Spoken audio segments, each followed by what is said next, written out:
আসসালামু আলাইকুম, সবাই কেমন আছেন? আজকে আমরা দেখব যে আরাব কিভাবে তরমুজ খাচ্ছে।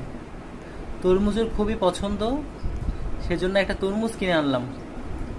তো বাসায় আনার পর ওর আম্মাকে কাটতে দেখেই খাওয়ার জন্য খুবই ছটফট করছিল। এখন ওর আম্মা তরমুজটা কেটে দিল। কেটে দেওয়ার পরে এখন দেখেন কিভাবে খাচ্ছে, দেখতে থাকুন। বাবা, হ্যাঁ কা, ও বাবা, ও বাবা, মজা মজা।